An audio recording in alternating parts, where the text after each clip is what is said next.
welcome to all of you in our YouTube channel Being Engineer। आज हम आपके सामने लेके आए हैं एक बहुत ही इम्पोर्टेंट विषय TCube3 technical education quality improvement programme. TCube3 क्या है और इस प्रोजेक्ट में कौन कौन सी गतिविधियों को संपन्न किया गया, इनको जानने से पहले हम ये जानते हैं कि TCube3 प्रोजेक्ट किस ऑर्गेनाइजेशन के द्वारा इंट्रोड्यूस किया गया। There is one organization which is known as NPIU, National Project Implementation Unit. National Project Implementation Unit, it is a unit of Ministry of Human Resource Development, Government of India, established in August 1990 for the coordination, facilitations, monitoring and to provide the guidance to the state institutions. अर्थात भारत के विभिन्न राज्यों में जितने भी शासकीय अभियांत्रिकी महाविद्यालय हैं उनमें वित्तीय सहायता देने के लिए, उनका दिशा निर्देशन करने के लिए इस केंद्रीय संगठन का शुरुआत की गई, जिसे हम एनपीआईयू के द्वारा जानते हैं, एनपीआईयू के नाम से जानते हैं। In all the respects of project, in short a unit of MHRD, government of India, for implementation of the world bank assistant project in technical education. तो ऐसा नहीं है कि एनपीआईयू कोई नई ऑर्गेनाइजेशन है। 1990 यानी हम अंदाजा लगा सकते हैं 31-32 साल पुरानी ये संस्था है। इसके द्वारा पहले TCube1, TCube2 और अब TCube3 प्रोजेक्ट लाया गया। अब ये जो TCube3 प्रोजेक्ट है इसको हम थोड़ा डिटेल में समझते हैं कि प्रोजेक्ट क्या है। जैसा कि नाम से स्पष्ट है, technical education quality improvement programme, यानी भारत के विभिन्न राज्यों में जो शासकीय अभियांत्रिकी महाविद्यालय हैं वहां शिक्षा की गुणवत्ता को उन्नयन करने के लिए, बढ़ाने के लिए इस परियोजना का शुरुआत की गई, जैसे हम TCube3 के नाम से जानते हैं। अब ये योजना कितने स्टेट में इंप्लीमेंट की गई? 13 स्टेट्स में, जिसमें से 7 लो इनकम स्टेट भी इसमें शामिल हैं, 7 low income states. 8 states of north east India भी शामिल हैं। हिली स्टेट्स में 3 स्टेट शामिल हैं, जिसमें हिमाचल प्रदेश, जम्मू कश्मीर एंड उत्तराखंड है, और एक यूनियन टेरिटरी जिसे हम अंडमान निकोबार के नाम से जानते हैं। इन सभी जगह पर TCube3 प्रोजेक्ट की योजना चल रही है। इस योजना का उद्देश्य था कि सबसे पहले तो सेंट्रल गवर्नमेंट ने एक प्रोसेस के जरिए, एक वेल रिकॉग्नाइज्ड प्रोसेस के जरिए हाईली क्वालिफाइड फैकल्टी जो कि NIT, IIT और IISc बेंगलोर से MTech और PhD किए हुए हैं। Not only that, there are faculty members who are very highly qualified. They did their PhD from foreign universities of good ranking, good world ranking, and they are having experience after PhD also, that is postdoctoral fellowship. इतने highly qualified faculty को जिनका experience बहुत ज्यादा है, मतलब highly qualified होने के साथ साथ वो एक्सपीरियंस फैकल्टी भी है, उनको भारत के विभिन्न राज्यों में डेपुटेशन पे रखा गया। उद्देश्य क्या था? उद्देश्य था टेक्निकल एजुकेशन की क्वालिटी को इंप्रूव करना। अब इसमें कुछ मेजर्स डिसाइड किए गए। Accreditation of the courses. Bharat में एक संस्था है जिसे हम NBA के नाम से जानते हैं, नेशनल बोर्ड ऑफ एक्रीडिटेशन, जिसका काम है NITs और गवर्नमेंट इंजीनियरिंग कॉलेज के विभिन्न कोर्सेस को, BTech, MTech, PhD, इन कोर्सेस को एक्रीडिट करना। कोर्सेस में electrical engineering, mechanical engineering, civil engineering, electronics, computer science, IT, सारी ब्रांचेस हैं और भी डिफरेंट ब्रांचेस, उनको एक्रेडिटेशन दिया जाता है। लेकिन उसकी एक अनिवार्य शर्त है कि स्टूडेंट फैकल्टी रेशियो, जिसे हम SFR के नाम से जानते हैं, वो अच्छा होना चाहिए। 1:15 होना चाहिए, यानी हर 15 स्टूडेंट पे एक टीचर होना चाहिए। थोड़ा सा रिलैक्स करें तो 1:20, यानी हर 20 स्टूडेंट पे एक टीचर होना चाहिए, जो कि पहले गवर्नमेंट इंजीनियरिंग कॉलेज जो डिफरेंट स्टेट्स में है वहां पे ये रेशो मेंटेन नहीं होता था।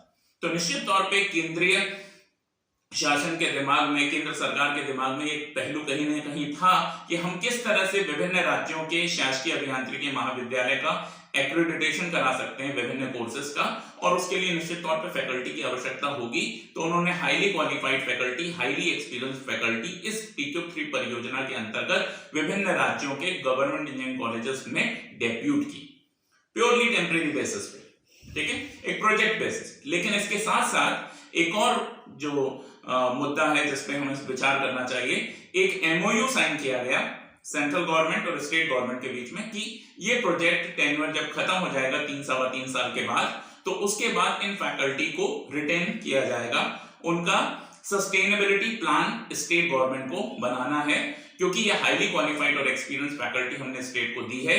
स्टेट के गवर्नमेंट इंजीनियरिंग कॉलेजेस का उद्धार करने के लिए दिए। उद्धार किस मायने में? हर मामले में भाई स्टूडेंट को अच्छी एजुकेशन मिलेगी, लैब इंफ्रास्ट्रक्चर उन्होंने डेवलप करके दे दिया, और कॉम्पिटिटिव एग्जाम की तैयारी करने में ये फैकल्टी उनकी सहायता करेगी। तो हर तरह से जब इंस्टीट्यूट के लिए सेंट्रल गवर्नमेंट हर प्रकार का प्रयास कर रही है, तो कहीं ना कहीं सेंट्रल गवर्नमेंट की ये मंशा थी कि स्टेट गवर्नमेंट इस फैकल्टी को प्रोजेक्ट के टेन्योर के कंप्लीट होने के बाद रिटेन करे और उनकी सस्टेनेबिलिटी का प्लान बनाए।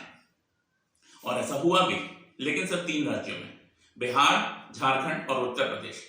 मैं बहुत ही गर्व के साथ ये कहना चाहता हूं कि इन तीनों राज्यों के कैबिनेट में इस बिल को पास किया गया कि इन फैकल्टी को रिटेन किया जाए, और after completion of the project that is 31 March of 2021, जो कि गाइडलाइन में दिया गया था पहले, उसके बाद भी इस फैकल्टी को रिटेन करने के लिए इन तीनों स्टेट ने भरसक प्रयास किया और कैबिनेट में बिल पास किया, और बिल पास करने के बाद इनको अपनी तरफ से स्टेट ने 1 साल का रिटेंशन दे दिया है, एक्सटेंशन दे दिया। लेकिन क्या यह जवाबदारी बाकी स्टेट्स की नहीं बनती? क्योंकि ये फैकल्टी पूरे भारत के विभिन्न राज्यों में शिक्षा की गुणवत्ता को बढ़ाने के लिए अपने अथक प्रयास कर रही है, और उसके परिणाम भी सामने हैं। हाईली क्वालिफाइड फैकल्टी के आने से गेट में सिलेक्शन बढ़ा है, अच्छी रैंक से बच्चे गेट सिलेक्शन पाने लगे, क्वालिटी टीचिंग वहां पे मिलने लगी, providing quality training to the students, ये भी एक मुद्दा है। क्लासरूम को हाईली इक्विप्ड कर दिया गया। Now every class is equipped with projectors, LED, smart boards etcetera. Revision of the syllabus timely होने लगा, इंडस्ट्री इंटरेक्शन बढ़ा। We know that in IITs industry institute partnership cell is there, but in government engineering colleges in various states it is not followed. लेकिन ये faculty के आने से वहां institute का इंडस्ट्री के साथ जो पार्टनरशिप सेल है वो भी मजबूत हुआ, ट्रेनिंग स्टूडेंट्स को दी जाने लगी। इसके अलावा उनको various competitive exam, IAS, UPSC और गेट की तैयारी करने का मौका मिला, और बच्चों ने उसमें बहुत अच्छा प्रदर्शन भी किया। और ये बात केवल कॉलेज नहीं मानता है, बल्कि ये बात नीति आयोग, जो भारत सरकार की एक बहुत बड़ा कमीशन है, वो भी इस बात को मानता है कि इस फैकल्टी के आने से बहुत अच्छे परिणाम जो हैं शिक्षा जगत में देखने को मिले, खासकर इंजीनियरिंग एजुकेशन।